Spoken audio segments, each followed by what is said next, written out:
How about now? Yes, we can see your screen now. Yes. Okay, great, great. Pardon me if you hear any background noise.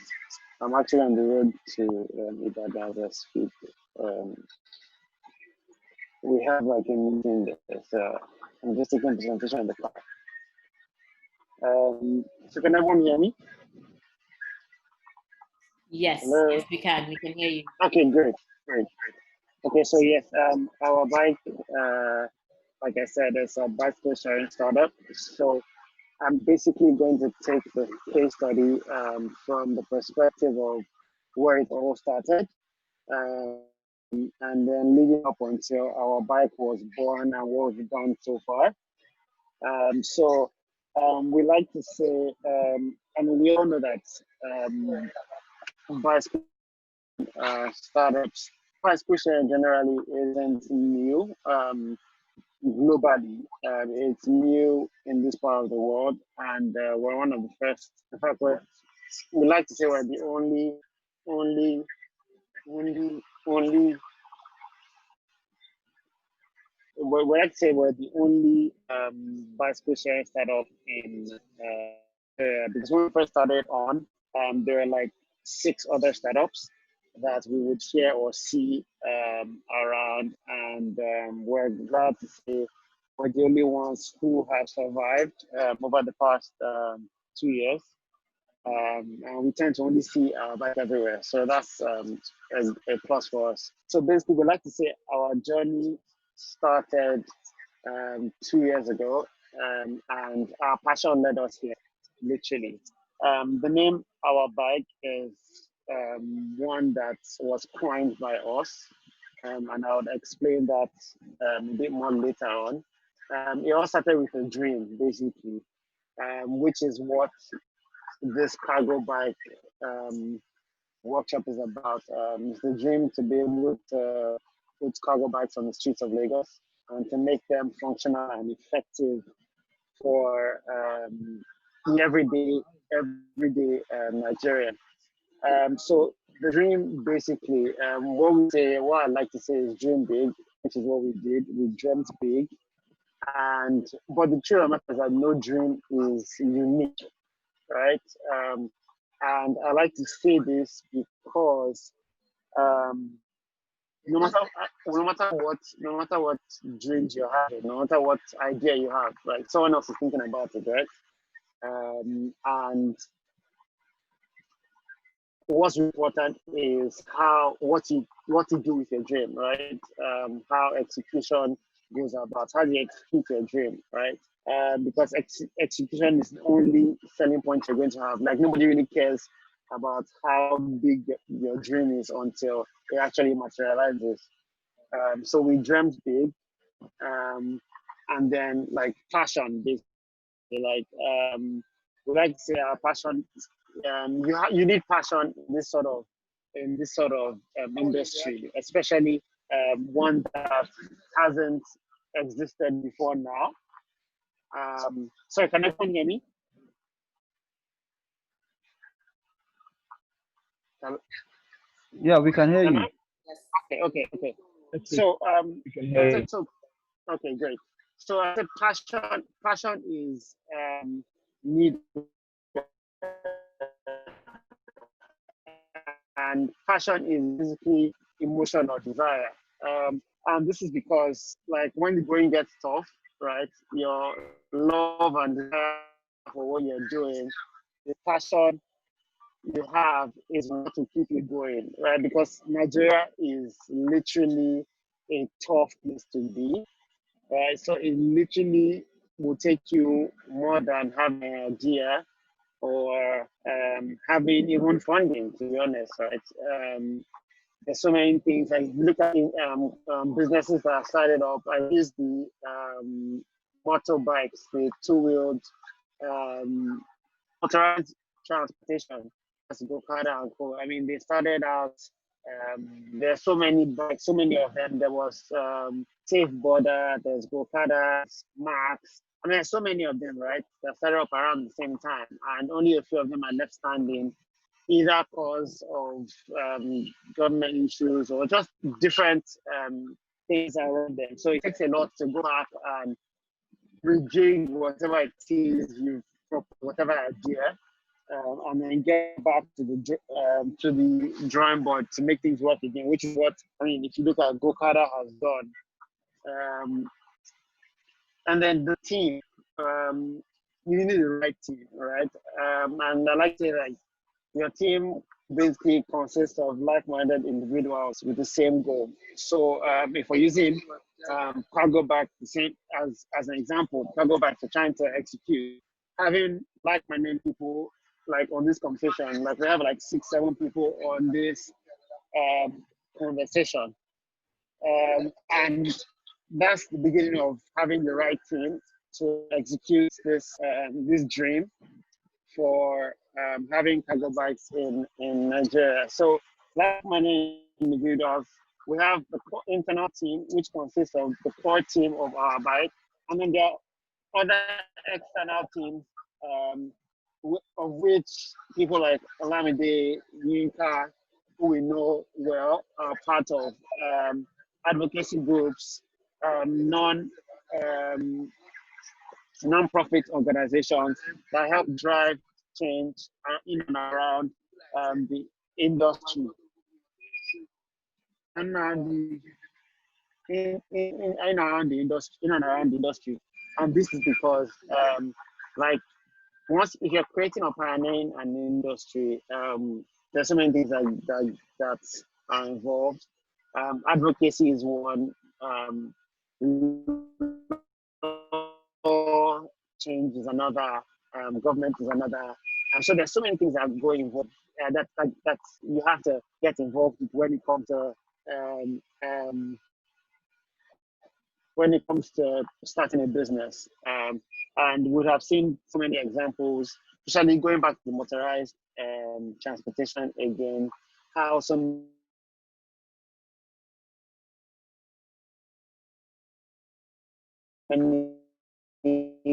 law came into place all of a sudden, and this will be then environment. I mean, there's the environment question that you I mean, if you're outside the country, if you're in the US and the UK, there's so many enabling factors, so many grants, there's structured roads, structured policies. You have integrated systems where you literally, like last week, I think that's Adebayo said, you can basically get in your car on a bus, stop at the bus stop, and get on a bicycle and ride to the last mile easily, right? Because things are structured, and that's how the city is meant to be. The city is meant to run an integrated system, right? In this part of the world, there's almost nothing like that, right? You get on a bus to your BRT, you get an Akada. I mean, Akadas are not being banned, and there's nothing really structured about it. And it's things that advocacy and like the non-motorized transport bill that's being passed. Those are things that also help push for a good business in this part of the world.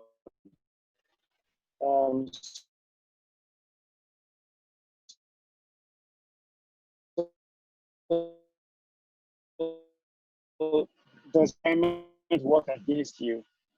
Nigeria is not the easiest place to do business. When you see to government sees different people. I mean, so many people are claiming that Nigeria is a great place to do business. There's so many businesses that have exited Nigeria because of how tough it is. Either exchange rate doesn't get you, then a policy, an overnight policy will get you. And if that doesn't get you, then maybe the government will get you at some point. And if that doesn't get you, maybe a competitor will get you. Or just basically your customers as well can get you, because I mean, I like to say that you can't necessarily copy and paste a business into Nigeria. Like the fact that it happens outside the country or anywhere in the world doesn't mean it works in Nigeria, because Nigerians are a different breed of people. Like you can put a product out there and consumers will just literally try product overnight and you have no business. after having spent too much money. So what do? You just keep pushing, to be honest. Like I said, it's still a thing of passion where if you fail, you try again until you succeed. Funding, because oh, okay, I don't think I edited this. But basically, funding would, is there enough funding, right? Is there enough funding for you to execute what you need to do? Like for our bike is really capital intensive, and we've had to go back to drawing board to raise money ever so often, and that's because for the business to really work, you have to do this thing at scale, right? Yeah, if you look at the bike model, our bike, we have two models where we have closed communities and open communities. Open communities would be like somewhere like Lagos State, for instance, right? To be able to roll out this side of business in Lagos State, you have to do it at scale. And for closed communities to also make sense, closed communities are universities and estates. You have to do it at scale as well, right? For it to make sense. So, I mean, what kind of funding would you need to do that kind of business? It runs into hundreds of thousands, if not millions of dollars. And the truth of the matter is that funding readily accessible? The answer to that is no, right? Elsewhere in the world, UK, in the United States, in Asia, where you have a lot of bike sharing companies, yes, funding is more accessible than in this part of the world. So that's something that we also need to look into. And then SWOT analysis, which is good on paper, right? But then in reality can be a literal pain in the ass, right? And its strengths, prior experience, like our team, for using our bike as an example, um, our team is made up of people who have prior experience, not in the bike sharing industry, but in building businesses and running businesses. So that was a plus. Then first 17, where we started talking about starting our bike, there was no one in it, right? And the founders came together and decided to move, regardless of what it seemed like, or whether or not it seemed like the country was ready for it. Sometimes we like to say the private industry moves and then public follows, right? If you go ahead and do it, you can't literally wait for government to do everything for you, right? If you do it and do it well, then government will probably get in sync. And it's like, okay, these guys are doing something, right? Let's try and enable them, right? So we have the first mover advantage, which helped us. And after we got out, we started seeing other companies, like I said, spring up, right? But as of now, we're still the only ones standing, which is good. Weakness, in terms of weakness, I'd say, access to funding, right? Can be a weakness for any business, right? If you don't have enough funding, there's almost nothing you can do, right? No matter how big your idea is, with that money, there's almost nothing you can do. Opportunities, right? Like Adebayo said, opportunities are endless, right? Because this market in Nigeria is humongous, right? The global market puts bicycle sharing at $29.2 billion, and that is excluding Africa, right? So you can imagine what the potential we have in Africa, with, especially in Nigeria, with 200 million people, would be. Opportunities we also saw in this region, which recently crept up, with COVID, right? So with the advent of COVID, bicycle sharing is now the go-to source for transportation. I mean, it's the easiest way to be socially distant and go about your duties without having to contact anybody. It's the safest way to prevent yourself from catching the virus, right? You ride your bike and you ride. With the rise of tech-enabled businesses, during the period when we started was when a lot of other mobility companies were springing up, either in motorized transport like Okada and Max. So um, it was easy to adopt the business, right? And the threats would be politics. Some businesses are backed by certain parties. We are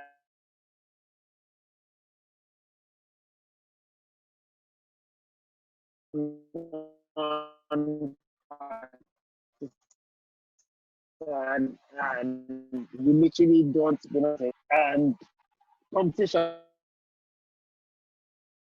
I mean, there's always competition, right? Like I said, competition started initially, and the competition from other types of transportation. If for instance, in schools where we are, we'd have keke marwas in some schools. We'd have like buses in schools. We serve as competition to us because I mean, students would leave their buses or their shuttles, right, and decide to ride with us, right? And which would upset most of our competition because it's like we're stealing business from them, right? So these are cases that we looked into as well. So at the end of the day, no matter what it is you're doing, execution is all that matters, right? And like Nelson Mandela said, it's always impossible, right, until it is done. So I'm just checking. Can everyone still hear me? We can. Okay, fantastic. Yes, so it's always impossible until it is done, right? And that's exactly how it seemed 2 years ago until we finally started. And we've met and made progress along the way.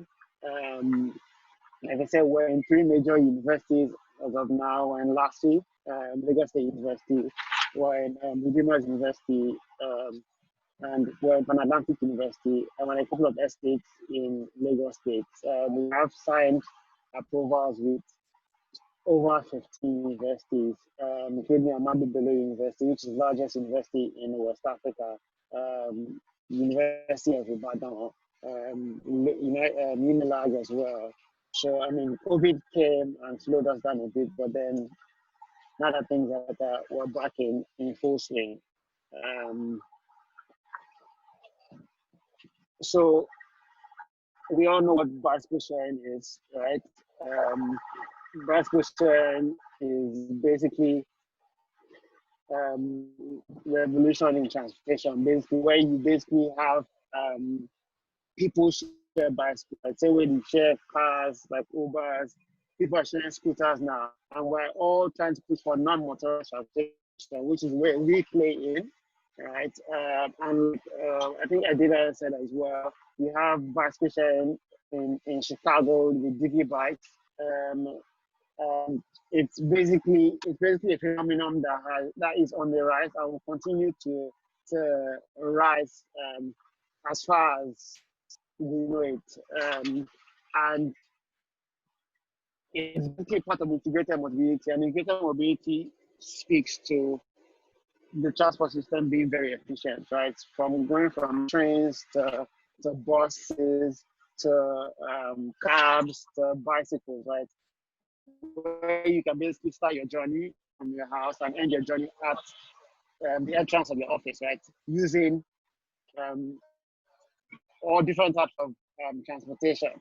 Like if in the UK, you can ride your bicycle to the station, park your bicycle, get on the train, and from the train station, you can take a bus. Take a bus to the nearest station to your nearest place to your office, and ride a bicycle to your doorstep, literally. That's basically what integrated mobility is. And the health and sustainability, it's a healthy, sustainable, and affordable form of public transport. Riding bicycle is literally the cheapest way to move. Serious health benefits. As a doctor, it's something I push for a lot. I mean, it's cardio benefits. people say you should take a walk at least 5 times a week for 30 minutes. With bicycles, you ride 2 to 3 times a week. Within 30 minutes, you're as good as you've gotten your exercise in, and keeps your blood pumping. Bicycles are environmentally friendly as well, which is another benefit of the bike share program. It's the fastest growing mode of public transportation in the world. Was at 2016, which is way back, which is at least 4 years ago. We had like 524 bike sharing setups in Europe, 121 different companies in North America, South America had 34, Oceania had 6, Asia had 502. And if you look at Africa, Africa literally had 1. And that was in Morocco. And that is in Morocco, right? So we can say that we're the second one in Africa, right? And that's in Nigeria. So this is just statistics from Statista showing how bicycle sharing has grown and continue to grow. So these are other companies: Citibank Bikes, a lot of bicycle sharing startups, Mastercard, New Balance, Blue Shield Cross. They all back bicycle sharing startups globally. Yeah, I'm sure we've all heard of e-bikes in New York. That's a notable bicycle share. And then there's Barclays Bikes in the UK as well. So basically, that's how our bike came to being, right, in execution. And you'll see later on how we're unique. We're a tech-driven lifestyle brand with the aim of promoting healthy living and providing innovative solutions to environmental sustainability through transport, right? Like I said earlier, we're healthy, sustainable, and affordable. We're unique in so many ways, which I will show you. So our bikes were designed here in Nigeria and then manufactured out of the country and then assembled in Nigeria as well, which gives us a unique selling point. If you look at the bike, the frame is totally different from a lot of bicycle frames you see in the country, and that's because we took a lot of thought and put a lot of thought into it, designing it so that it's universally acceptable for both male and female riders. Right? I mean, ladies put their skirt in between their thighs just because they want to ride. They can literally step over the bar and ride. And we have an integrated lock system, which is underneath the seat here.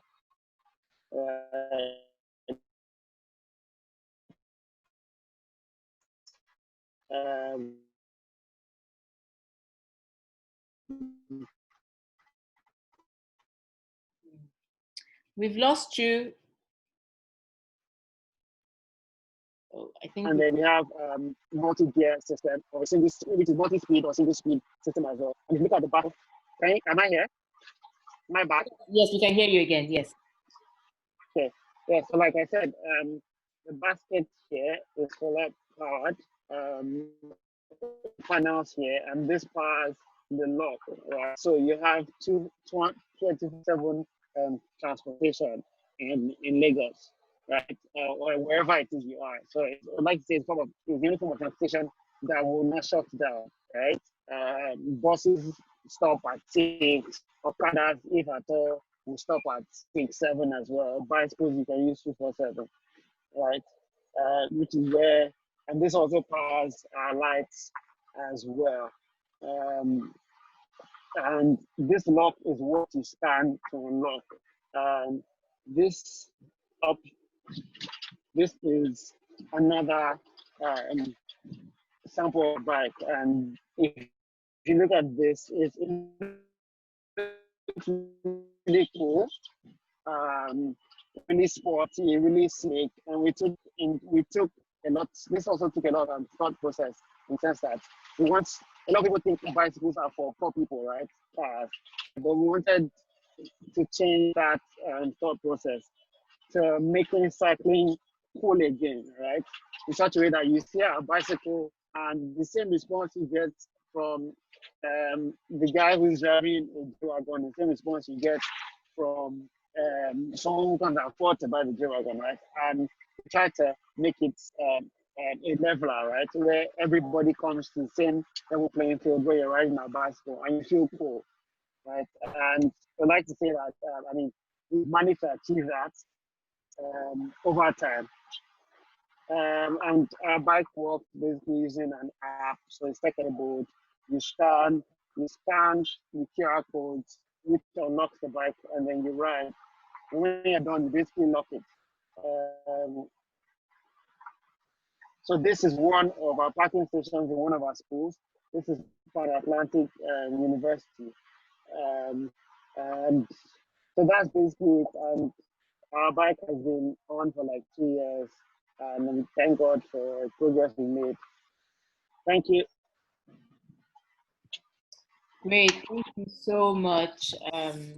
Ibukun, that was actually really great. I think both presentations have really brought a lot of food for thought in terms of how can we create a cargo bike industry in Nigeria, in Lagos.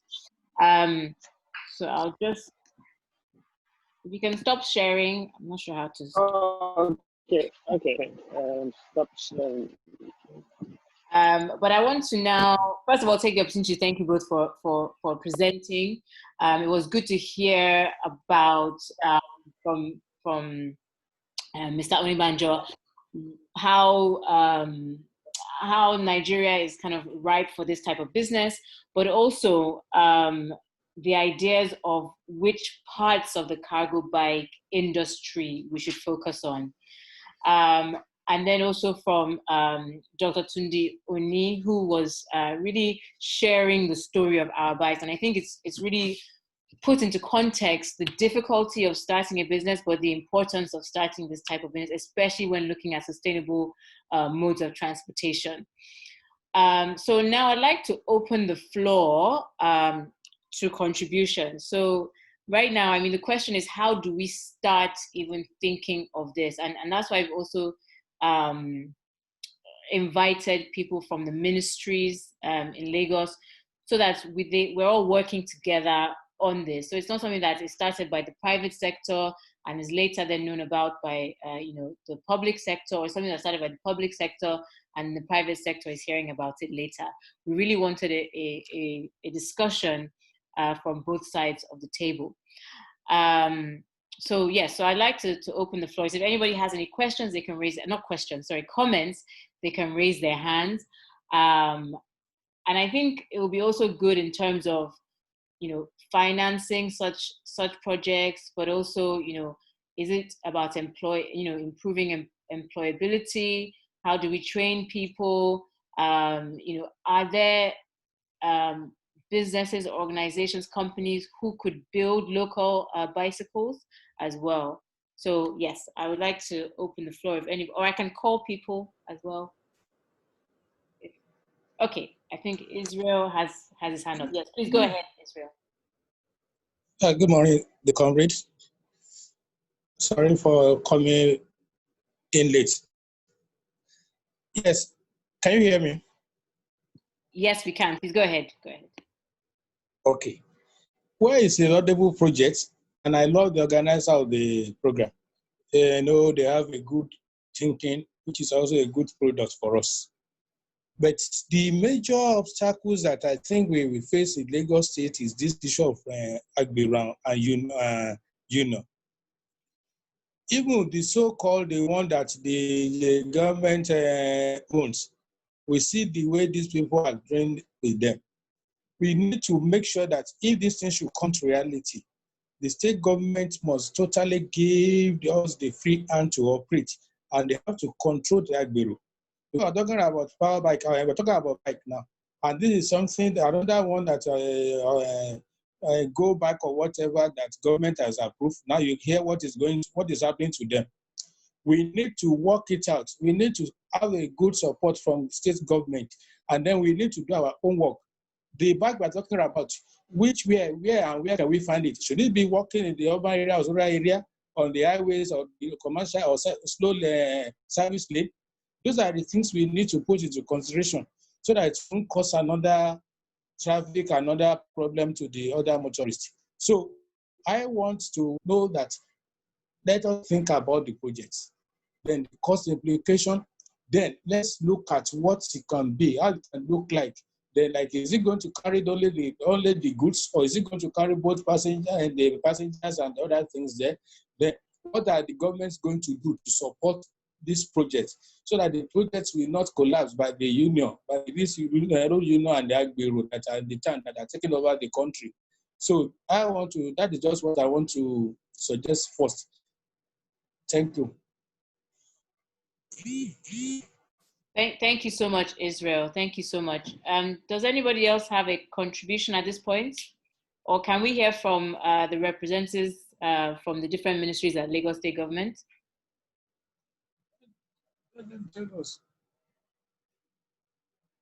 Just in regards to, any thoughts about this being an industry in Lagos, how we can grow.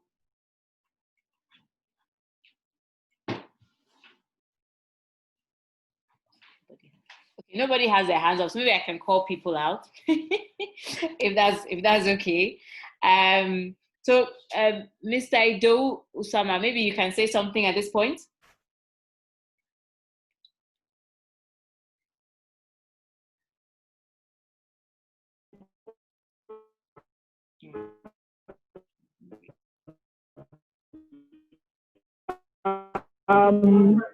Hi.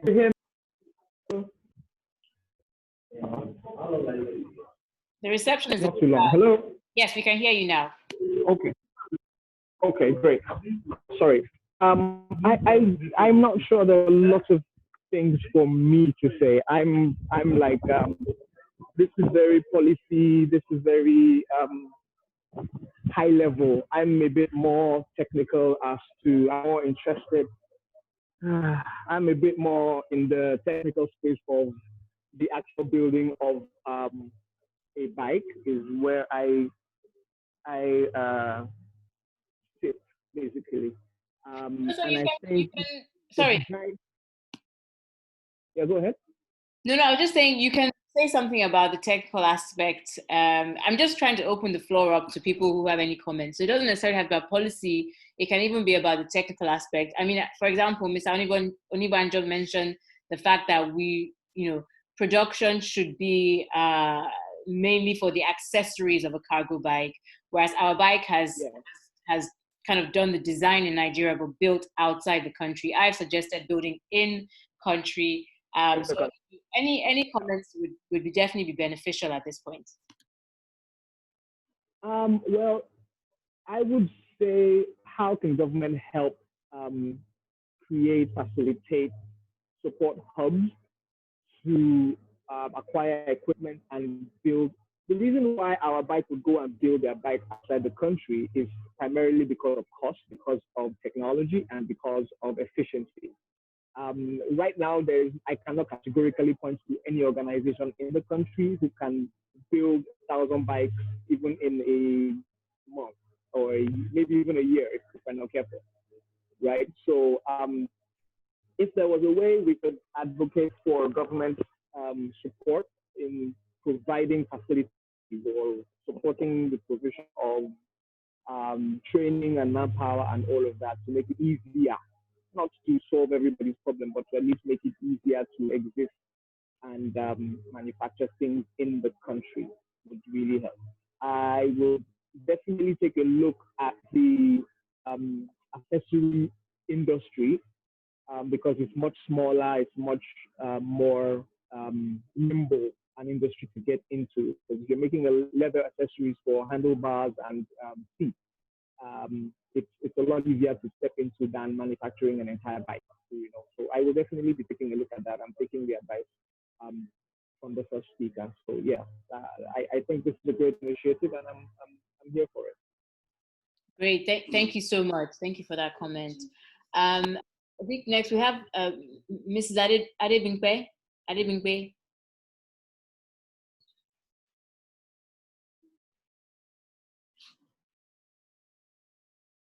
Are you still there, Mr.? Yes. Hello, I'm here. Yes. We'd just like to hear your comments. Hello. Yes, go ahead. What I just want to say is, in considering this cargo bike, you have to look at government policy first, because you know Lagos State is a state that is somehow is complicated, and to do business in Lagos, especially cargo bikes, look at the policy in the sense that you look at the areas that bikes can operate, because it's not all areas in Lagos State bikes can operate. Thank you. Hello. Thank you very much. And how about, I think, how about for employment and things of that like? Employment, job creation. That's why I said before you consider even job creation in the area of cargo bikes, you have to look at the policy first. And policy in the sense that before even government can, we have to make a report and check out the outlines, possible ways in which job can be created in cargo bikes. But to look at that, we have to check the policy of the state government in putting hands in anything job creation in bikes. Because of recent, if you see Go-Kada and all this, where we are banned in Lagos State. So we have to consider the policy of Lagos State first before job can be created in the areas. And transportation ministry, you need to even invite Ministry of Transportation to look at areas in which bikes operate, because it's not all roads that bikes are allowed in Lagos State. Thank you. Thank you very much, Ma. Thank you so much. You're welcome. Yes, ma'am. Next, we have Mr. Adesonya. Seun Adesonya.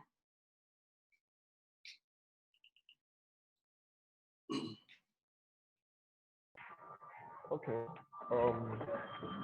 Regarding the whole discussion right now, I think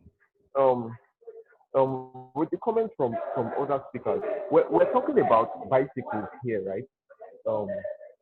Not bikes, because there's a huge difference when we want to address policies and regulations concerning bicycles, concerning bikes. I don't think we need to look at that much regulations regarding restrictions, or, well, it's a cargo bike, so maybe we need to look at things like if there's a permit for the state, the carriage and all of that. But it's a bicycle. As far as it's known now, in Lagos State, you can ride your bicycle anywhere. It's not a motorized bike.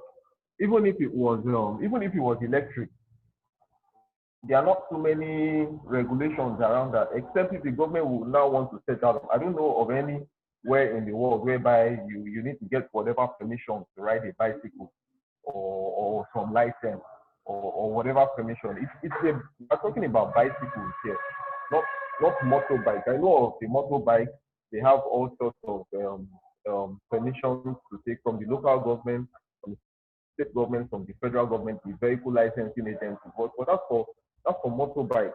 That doesn't concern the bicycle. So I think it's a very good initiative. The only thing we will need to be particular about the regulations and all will be the fact that it's carrying something. It's a carriage system. So I think that's probably where the government would focus on. But aside that, I don't see any real hindrances as far as the regulations are concerned. But please, let's just take the extra step and look into that. Thank you. Thank you so much. Yeah, this is Adebayo. Just to add to that, no, I think so. Just to be clear, I mean, I think if you have a public rideshare program, so like our in Lagos State, it has to be regulated by the state because it's considered a part of a mode of transportation within the states. Individually, as you indicated, if I buy a bike and I'm riding around the city, it's not regulated. But obviously, if you choose to start it as an initiative where people are actually expected to make a payment, get on the bike and ride it, even if potentially on the roads, then there is some level of regulation. And again, I haven't studied in detail the NMT policy, but I assume that it'll be something that's covered in there. Now, I think that, for me, look, I get it. Government has to participate. Government has to give us direction, and I understand the frustration as well from the private sector that it always feels like government is not active enough. I think there's a lot of education that just needs to happen between both stakeholders, right? So we talk about the agberos as an example. Yes, they're going to be reluctant at first because what they know is what you're trying to change, and people are always resistant to change because the guy knows that, look, I know my cart, I know where I keep it, I go to the market, I get my money. Even if I have to settle certain people, I see it as part of my day of operation. And so I think part of the process is if we're saying, look, we want to offer them a different type of equipment, infrastructure, bike with cargo to replace their cart, there has to be a way where they see a path to ownership. Like, what is their role in there? How are they going to secure that bike? How are they going to then start using it? Because you're effectively going to try and change what they use into a better mode, and they have to see the value in that. And I think sometimes we forget all of that, and just almost expect people to see it from where we're seeing it from. And it's very difficult, because if I'm an agbero, as an example, I'm saying, okay, you want me to use this new bike that's $500. How do you want me to get $500? And if I don't see a path to getting that bike, and if it's structured in a way where, okay, we agree what the payment is, I know that over time this bike becomes mine, or something, I think those are all the nuances that need to be addressed. The concept is easy. It's the implementation that's hard. And to implement it, you need everybody at the table. And I don't know that there's any of us on this table that's really speaking for an agbero, right? So I think those are just some of the things that I would like to make sure that we're considering as we go ahead with this. Great, thank you so much, Mr. Onigbanjo. So from what, there's also Yinka. Sorry, Yinka, would you like to say something at this point? Yeah, thank you very much, Olamide. Also, thank you to everybody that has spoken. Everybody has spoken very well. Now, I just want to, I have like a question for Ibukun. I don't know. I want to know how they access, how they were able to access funding for their startup.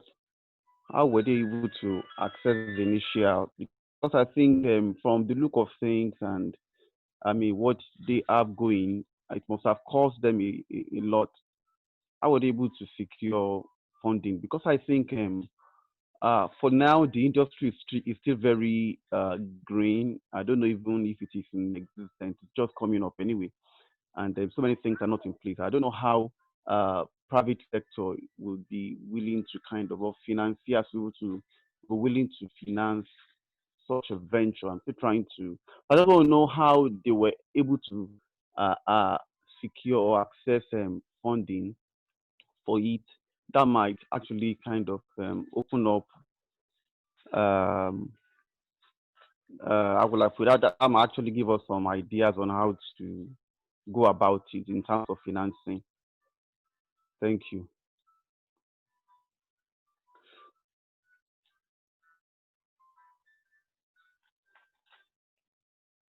Dr. Tunde-Oni, I think you can go ahead and answer that. So in terms of financing, I think there's no, how do I put it, and then saying that says there are different ways to get to the market, right? There's no one way fits all.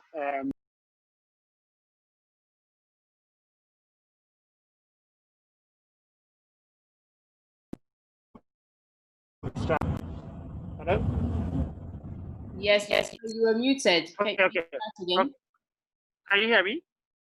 Yes, we can hear you now. Okay. Yes, I said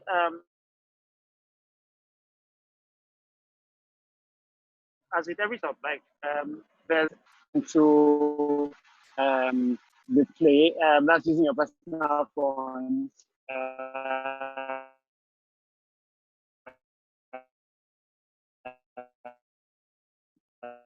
It's breaking up.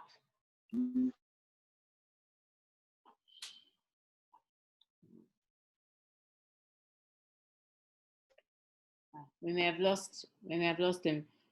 It's breaking up at the moment. We can't hear you.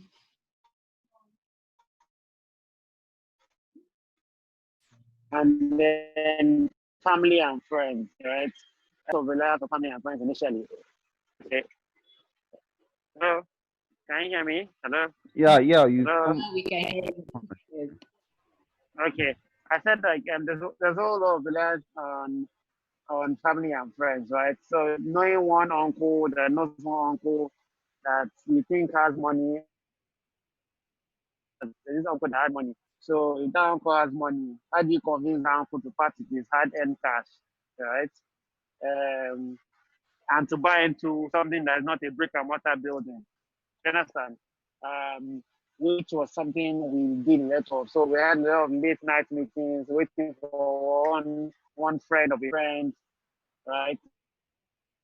Our friends too had money and gave us initially. And this was what we used initially to start to get the ball rolling before we got like VC, institutional funding, which is like VC, venture capital, catalyst funding. But yeah, so initially it was family and friends and then bootstrapping. So it's just creating a network, basically, like looking into your network of people who you think have funding or lose cash, right? That they can part with. So I have a question maybe for everybody. I'm just thinking what comes first at this point? I mean, is it that there has to be, so for example, our bikes is a group of people, they got together, they thought about, okay, we want to start this in Nigeria, a local bike sharing company. And that was the first thing. But for something like this, I mean, I know only one right now, company who is doing cargo bike delivery, and they've made the cargo bike themselves in Nigeria. We invited them, but I don't see them here. And so is it that, this company will now grow into a private company like AWA Bike, and then we then see kind of the growth of the industry like that? Or is it that maybe these are all multiple options and they're all viable? That Lagos State government starts a type of training for young people where they learn to build bicycles and sell bicycles. I'm just wondering what comes first, and not necessarily about the financing, because first you have to have a plan before you even think about how you finance it. And how could this be, just to start the industry off? Or do we just really have to wait for one person to think of this idea and they have to start it themselves? Yeah, for me, I think approaching it from different areas would help. But I think there should be awareness first. People need to know. We need to know. People need to know. The government need to know the potentials inherent in the industry, and when there is that, and people that could also use it, people that uh, uh, that the cargo bike will be useful for, especially those in the informal sector. And I thank God that the few one people are here. If the more of them we're able to kind of bring together, the louder the voice, as it were, and the more the industry comes to light, and that will now kind of put a demand on the government to act accordingly. It's actually a great advantage if the government could see the possibility and act. But you know, it's not always like that. The government is not always very proactive when it comes to this. They act based on the demand from the people. So I believe that first there should be awareness. Awareness, I mean, in all the spheres, as it were, the people that would need the end users, the government, and you know, from all the sectors. So if there's awareness, it will drive other things. I believe when there is awareness, people can. When people know the benefit of these cargo bikes and what they can actually achieve in the informal sector, they can now put a demand on the government to act. And when there are positive responses from the government, the financing also can easily come into it when there's an enabling environment in terms of policies and infrastructure. Thank you. Thanks, Inka. Does anybody else want to jump on that question? Like what comes first?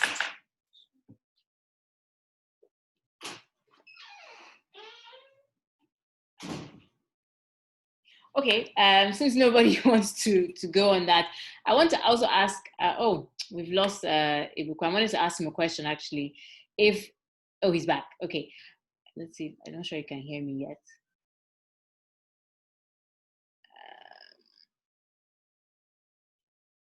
I guess since he's traveling on the road, he might be in and out.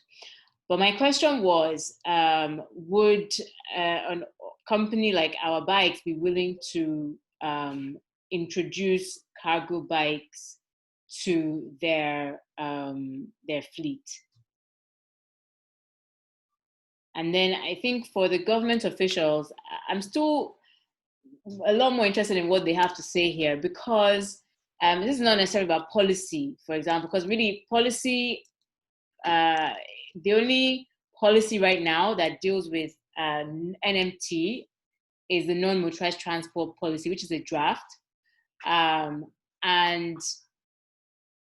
I'm not sure, I don't think there's any issue in terms of introducing this type of bicycle to the roads of Lagos. Obviously, there will be restrictions on if you're going on a high-speed road, you obviously cannot go, a cargo bike cannot go on that type of road.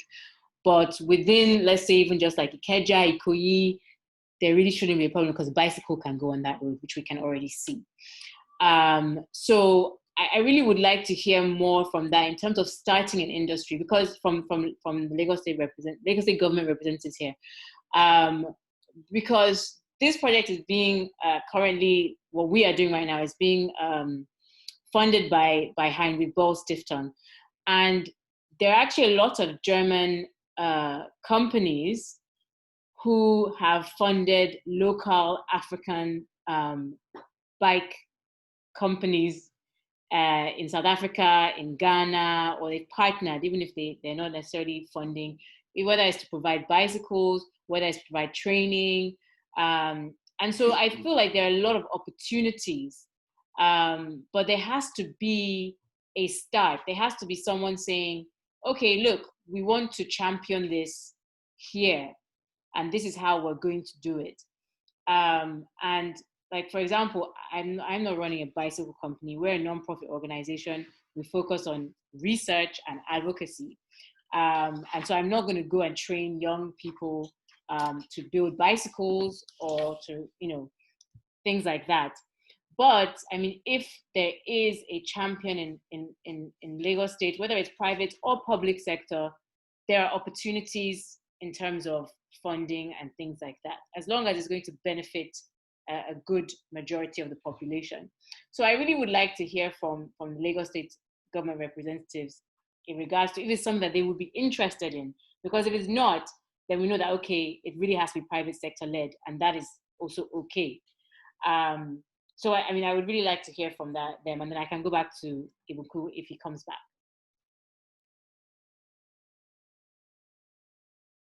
So Ms. Zade Bimpe, would you like to maybe, she's also gone. Oh no. I'm not sure, who else do we have? I think it's Mr. Adesonya.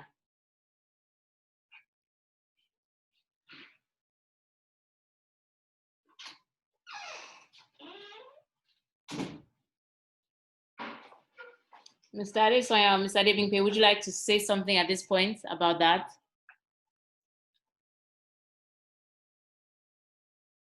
You can just unmute yourself, or I can also try to do that.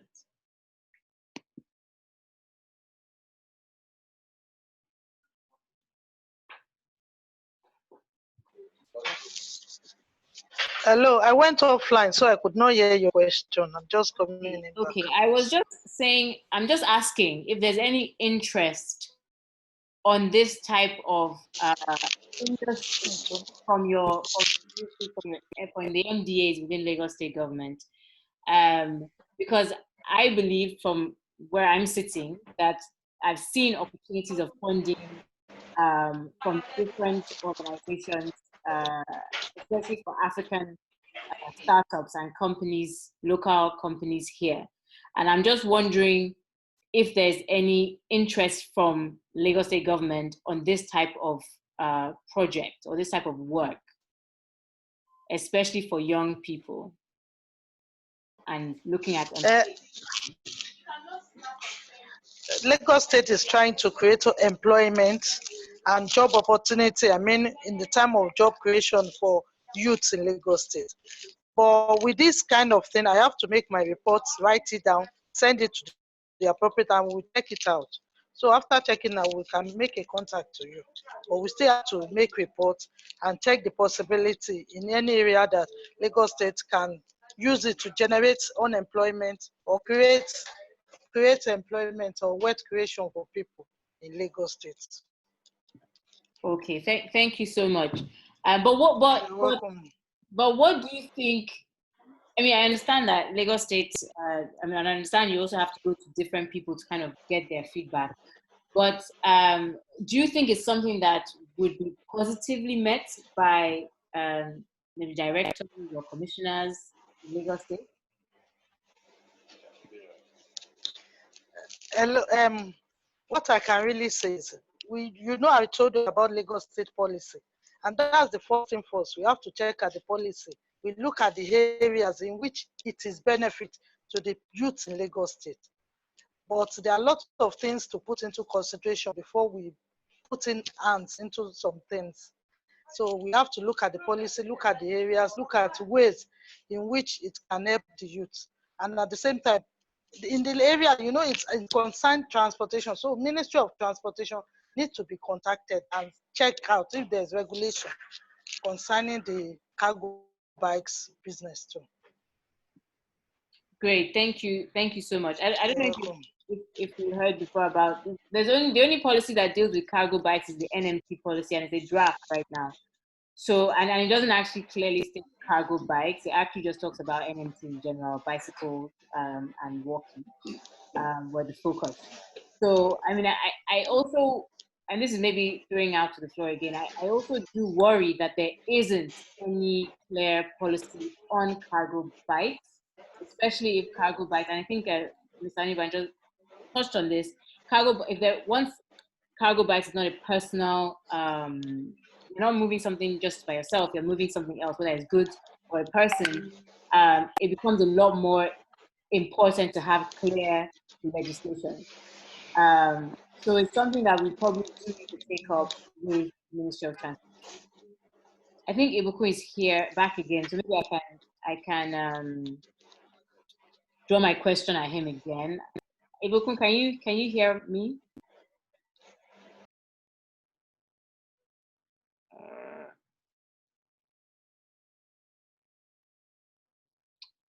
Sorry, Ibukun, can you hear me?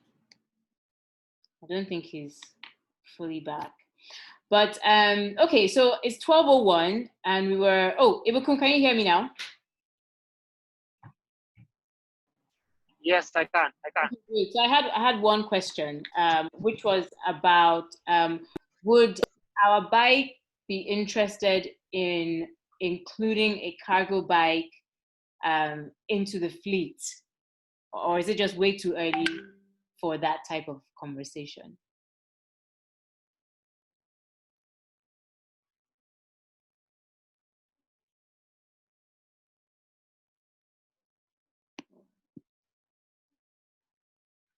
Oh, hello. Oh, I think we've lost him again. Okay, hopefully he'll be back soon. But I just wanted to maybe hear some last thoughts from everybody. And then, I mean, let's hear from last thoughts, and then I'll try to close. And if we can get Ibukun back, that would be great. So, Mr. Onigbanjo, maybe you can just give us some last thoughts. Yeah, I mean, I think we've addressed and touched a number of things that are worth exploring, right? So obviously the policy around how to regulate or at least play in that space. I think the cargo concept works. I like your question to Dr. Tunde-Oni actually, because I wonder if a rideshare cargo bike could actually work, specifically designed for marketplaces, and people know they come in the morning and kind of sign up to that. So that'll be an interesting concept to explore.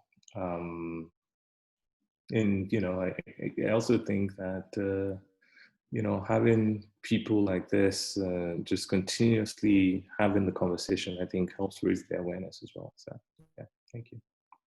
Great, thank you so much. Israel Abisoye, would you like to say something to close as we're closing? Israel, you just have to unmute. Yeah.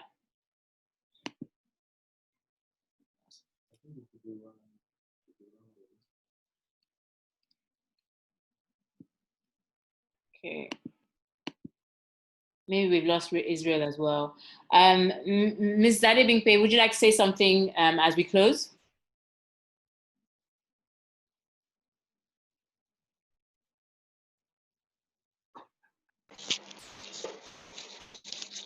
Hello. Yes, we can hear you.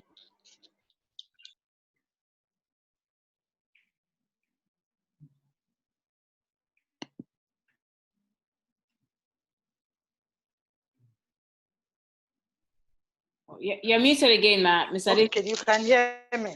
Yes, we can hear you now. Hello. Hello. We can hear you now, ma'am. Hello, are you hearing me? Okay. I really appreciate for inviting us to this program, because it's like one of our mandates in the ministry. But what I want you to know is in job opportunity for the youth, we have to look at sustainability. If the business is sustainable and it can be employability, people can be employed through that business. So that's the key word that the Lagos State government is looking into. So sustainability, if this business is not something that they will go into and immediately it will fold up.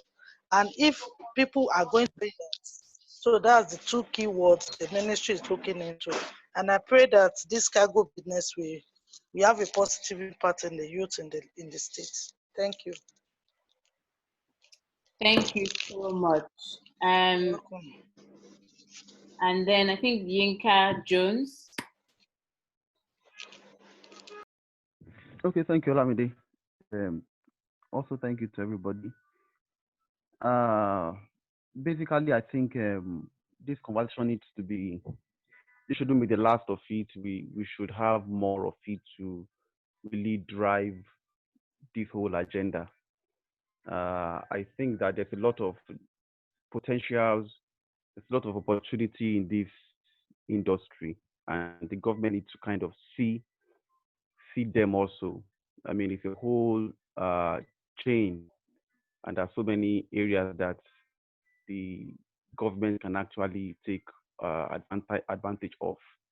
There are the bicycle repairers, there are the bicycle assemblers, as it were. There are the people that will use it also, the end users using it for logistics and freight. So it's a whole lot of opportunity, and I mean employment opportunity, just like Mrs. Adebimpe has just felt out. It's an opportunity to employ the youth, to get them engaged, and also it also aids business in the informal sector. people need to carry load and things like that, it is also a very big opportunity to kind of make things a lot easier for them. So, like I said, this conversation should not end here. We should keep at it, and hopefully, we'll have a breakthrough soon. Thank you. Thanks so much, Yinka. Thank you so much. And I think I'll just round up, basically kind of summarizing maybe more next steps. So it seems like everyone is very keen on the fact that we must continue these conversations and ensuring that all stakeholders are informed and aware of this sort of industry and how it can be used to benefit Lagosians.